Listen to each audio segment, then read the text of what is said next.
This is NBC broadcasting from An-Najah National University from Naples, Palestine. I am Basil Qasim and these are today's picks.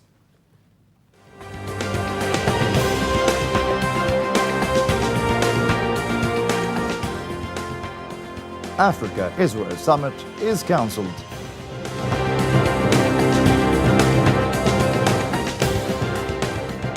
Israeli military checkpoints and their impact on daily life of Palestinians. And Palestinian laid to rest after Israel releases his body.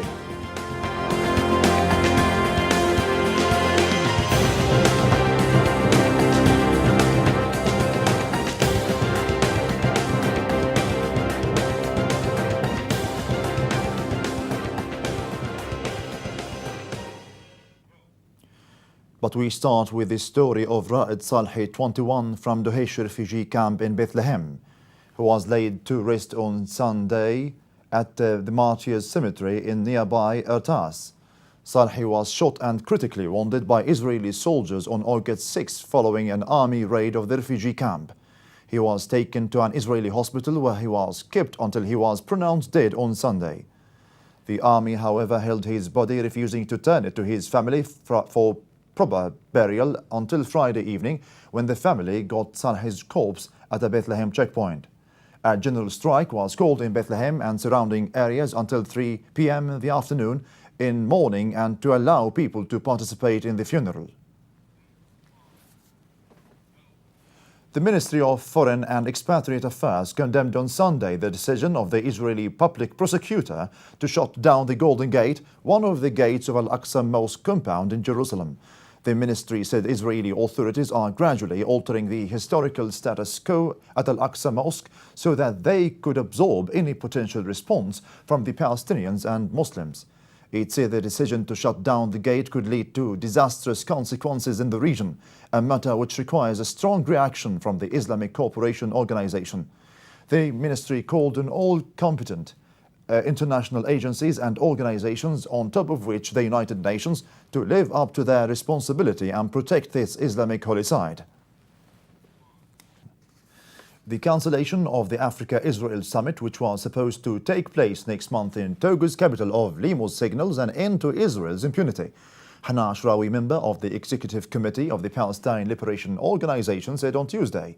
Ashrawi welcomed the cancellation of the summit, saying that such a decision constitutes a principled stance and sends a strong message that the world will not give Israel a free hand to infiltrate the continents of Africa and South America. The event, whose slogan was to be building bridges toward greater shared prosperity, according to its website, was to be the jewel in the crown of efforts to strengthen Israel's diplomatic trade and security relations with Africa. Nasser's announcement was also partly due to pressure from the Palestinians. It has dealt a major blow to Netanyahu's public position that Israel's current foreign relations are being affected less by the Palestinian conflict than in the past. Netanyahu celebrated a big breakthrough at the Ministry of Foreign Affairs event last week. He also spoke of Israel's return to Africa. He noted that Israel is expanding the scope of its technological assistance to African countries, which is being extremely well received by those nations. Israel's assumptions, he added at MFA event, has been that if we come to an arrangement with the Palestinians, which we have wanted and still want, it will open up the world to us. There is no doubt that this will help. But the world is also opening up without it, and that's a huge change. The whole world is changing. Israeli efforts to improve its African ties have included 2 visits to countries there by Netanyahu within the space of a year: Uganda, Kenya, Rwanda, and Ethiopia in the July 2016 and the West of African Summit in this past June. One of Netanyahu's declared objectives has been to effect a change in African countries' voting patterns in the United Nations, which have traditionally been in support of the Palestinians and against Israel. While admitting that the positive changes in attitudes toward Israel have not yet been evident in international forums like the UN, Netanyahu said last week that important developments improving other countries are taking place, despite the fact that Palestinians have not changed their preconditions for a diplomatic arrangement, which are totally unacceptable among a huge part of the Israeli public. For their part, the Palestinians, as well as representatives of South Africa and Arab countries, have spoken out against Israel's diplomatic efforts to widen its international support. To this end, they had voiced opposition to the Togo summit. South Africa had even threatened to boycott the event. Ayman Maani, NBC. Hundreds of Palestinian Christians and Muslims demonstrated on Saturday at Java Gate in Jerusalem's Old City against sale by the Greek Orthodox Patriarch of church property. The demonstrators included mainly Greek Orthodox Christians who came from various cities to tell the Patriarch that it wasn't his right to sell property that belongs to the community. They also called for the resignation of a Greek Orthodox Patriarch Theophilus III and his synod, demanding to replace the current Greek clergy with Arabs. The demonstration came following steps taken by the Palestinian Arab Greek Orthodox community to escalate protests against the sale of church property, mainly at Java Gate and in Jerusalem, that went to Jewish developers and settler groups. They said the property in question has religious, historical and strategic value to Christians in the Holy Land, and its ownership should not go to any other party. Israeli settlers attacked on Monday the newly built Jebedib Elementary School in Bethlehem in the West Bank, but were stopped by local Palestinians, according to Hassan Breji from the Committee Against Settlements in Bethlehem. He said Palestinians confronted more than 30 Israeli settlers who came to the school with an intention to harm the students and pushed them back. The school, which serves 64 students from nearby Palestinian communities in grades 1 to 4, was rebuilt on Friday after it was demolished by the Israeli army in late August under the pretext it was built without a permit. The Palestinians were able to obtain a court order preventing the army from demolishing the new school, at least temporarily. The Israeli demolition of the school has prompted strong international condemnation. What is it like being at one of many of those Israeli military checkpoints designed to make your movements difficult? Israel has constructed hundreds of checkpoints and other roadblocks on Palestinian land, which restrict Palestinian travel between cities and sometimes within the cities and towns.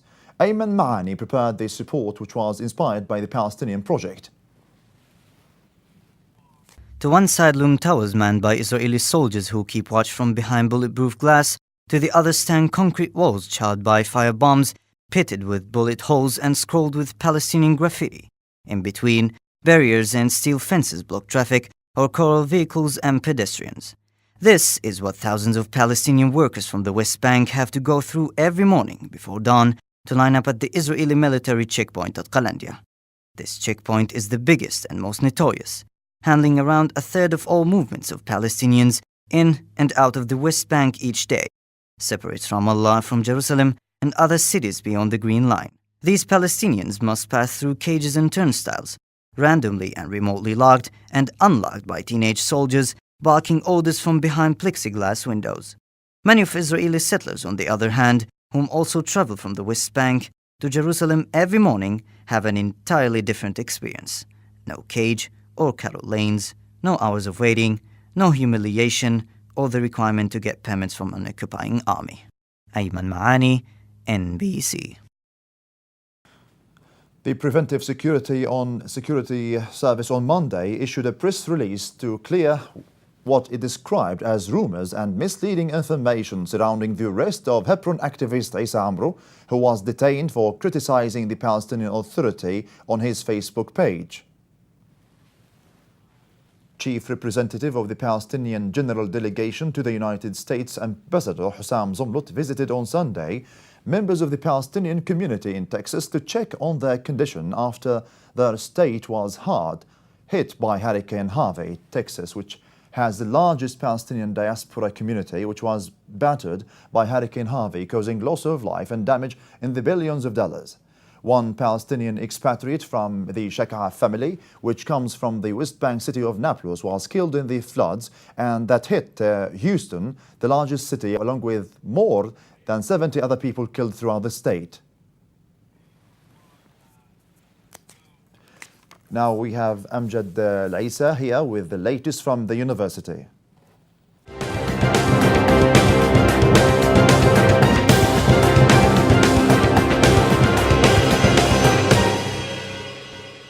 Thank you, Basil. On Sunday, September the 10th, Professor Maher An-Najah, acting president of An-Najah, received at his office a delegation from Stavanger in Norway, headed by Miss Anna Song-Moller. The delegation included a number of academics from Stavanger University and representatives from the city of Stavanger, and was accompanied with Engineer Nasser Arafat, director of Nablus Committee Association. The visit aimed at discussing possible means of mutual cooperation between An-Najah and Stavanger University and encouraging cultural and academic exchange. Professor An-Najah welcomed the attendees and briefed them on An-Najah's history and talked about the obstacles that encounter higher education in Palestine. The Competency Development Unit at An-Najah, in cooperation with partners from Sustainable Development, held the second Design Thinking workshop at Faculty of Science Conference Room in the new campus. The workshop was over 3 days and included 9 training hours and aimed at encouraging students' creative thinking skills and discovering their weakness and strength points to enhance their performance in interviews and addressing issues. 32 students from An-Najah participated in the workshop, which mainly shed light on design thinking as a methodology used by designers to solve complex problems and find desirable solutions for clients. It's worth mentioning that the workshop was given by the German trainer Masha Wendler. An-Najah National University has recently obtained initial accreditation from Palestinian Ministry of Education and Higher Education for the Gift Education MA program. The program will be one of the 120 graduate and undergraduate programs offered at An-Najah. The program offers a broad set of practices, pedagogy, and theories used when teaching students who have been identified as gifted or talented. The program will allow its graduates to work at schools, rehabilitation centers, for special groups and associations that deal with talented people. It will also be an opportunity for psychology and counseling graduates and all interested students to deal with a special category. On Wednesday, Thursday, and Friday, An-Najah hosted Palestinian Automobile Company at the Palestinian Korean Institution at the new campus. The company launched a potential activity where potential customers can put their hand on the wheel of the most cutting-edge cars and hit the road. The Palestinian Automobile Company offered tours for test drive for An-Najah employees as well as other customers visiting the event. NBC Journal team was there and prepared the following report. We would like to thank Najah National University for their strategic alliance and partnership in making today possible, where we have been able to display our vehicles and offer their staff and employees special offers and facilities and purchasing the cars of their dreams and needs and wants. Palestine Automobile Company is a subsidiary to Epic and is the sole distributor for Hyundai, Fiat Chrysler Automobile, which holds the brands of Jeep, Fiat, Alfa Romeo, Chrysler, Dodge, and Ram. And back to you, Basil.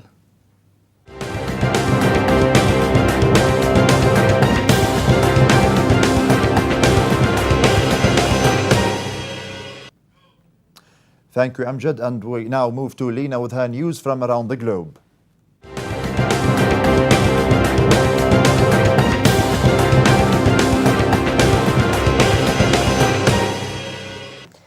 Thank you, Basil. Just weeks after Hurricane Harvey caused destruction in Texas, Irma has made landfall in Florida, and there are still almost 12 weeks left of Atlantic hurricane season. It raises the question, where are all of these storms coming from?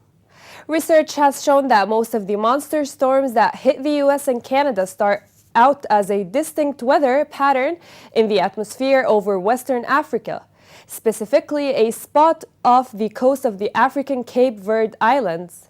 In fact, a 2015 study published in Geophysical Research Letters showed that by closely watching these tropical disturbances off the coast of Western Africa, researchers could better predict which of them would turn into serious hurricanes a few weeks later.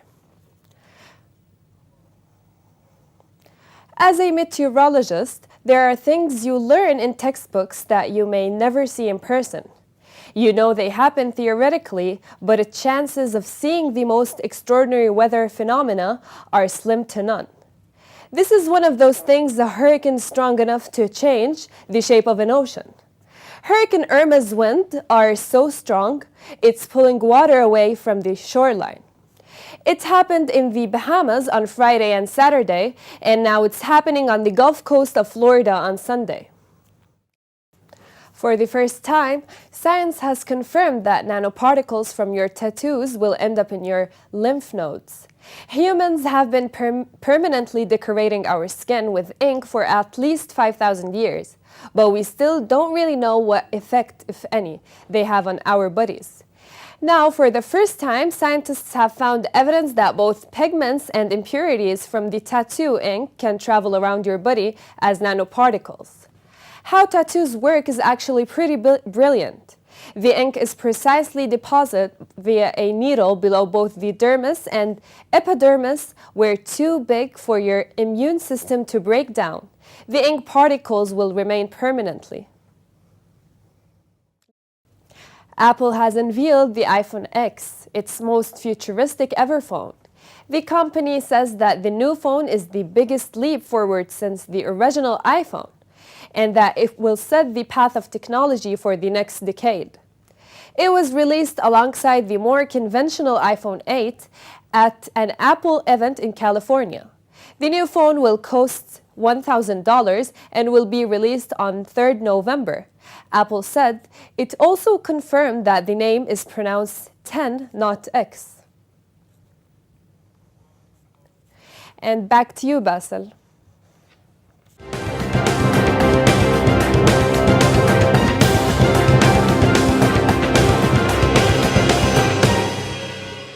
Thank you, Amjad, and thank you, dear viewers, for watching. We'll meet you same time, same place next week, and goodbye.